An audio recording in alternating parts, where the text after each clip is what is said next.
In this video, we are going to go over something called price ranges. Now, this is a concept that I have gone over before in previous videos, but I haven't truly explained it in any sort of detail. But as always, make sure to subscribe, give this video a like, and follow me on Instagram to see what I get up to on a day-to-day basis. So, what is a price range? Essentially, a price range is a range from 0 to 100%. And when we use it on TradingView, we can use the Fibonacci tool like so.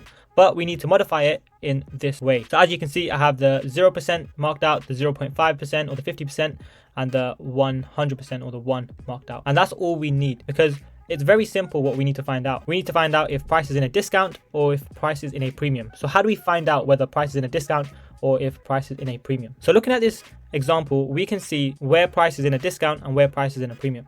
So let's take this example on the left first. So when price is trending in an uptrend, we can mark out a low and mark out a high. And then we are waiting for price to return to a discount or to retrace. And the area below the 50% to the 100% level is known as the discounted area. And it's very, very simple. Now, the opposite is true as well. So if we look at a downtrend, we mark a lower high to a lower low, and the area above the 50% to the 100% level is considered a premium area. So then why do we use discounts and premiums? So it's very simple. It helps us avoid using order blocks or looking for order blocks that have a lower probability of a success rate. And so it helps us focus on areas where order blocks and price is likely to reverse from. So if you look back and think about using Fibonacci's in terms of the retail trading style, everyone would look for the 61.8, and that was below or above, depending on the trend, the 50% level. And so all we're doing is we're saying in this area here, in an uptrend or in a downtrend, over here, we should expect a reversal. And if you go on your charts and backtest this, you'll notice that this happens very often.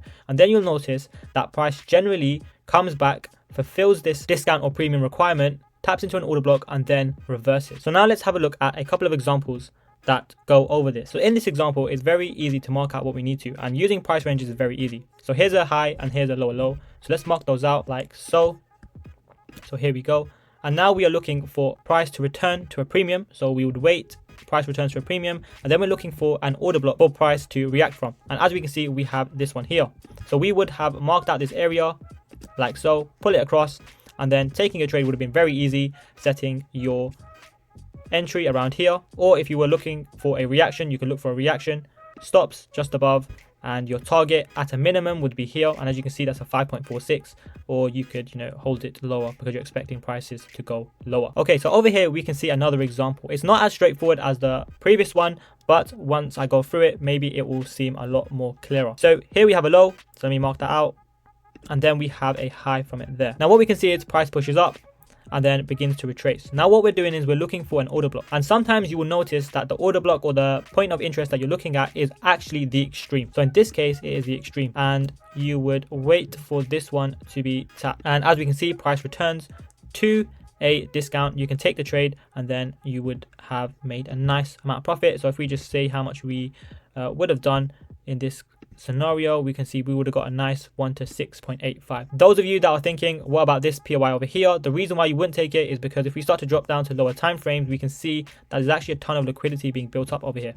So on the 5 minutes, etc., there's just liquidity below these lows. We got practically relative equals here, so we wouldn't have taken it from there. And as you can see, that's why price ranges are so effective. Most people would have taken trades from here, or from order blocks within this area here, but because we understand that price generally needs to return to a discount or to a premium, we take trades from the most high probability areas. Okay, so just before I finish off this video, there is an announcement I would like to make.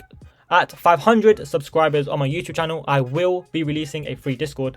And in this free Discord, I will be giving you daily updates of what I'm looking for and markups, etc. It will not be a signal service because as I do not believe in signal services, and I'd rather you be self-sufficient traders. So if you would like to join the free Discord, then make sure to subscribe to this channel, give this video a like, and at 500 subscribers is when I will be releasing the free Discord. I am also planning to possibly do live streams for those in my Discord as well. So if you like the idea of this, make sure to subscribe, give this video a like, comment below if you'd like me to add anything to the Discord, and I will see you in the next video.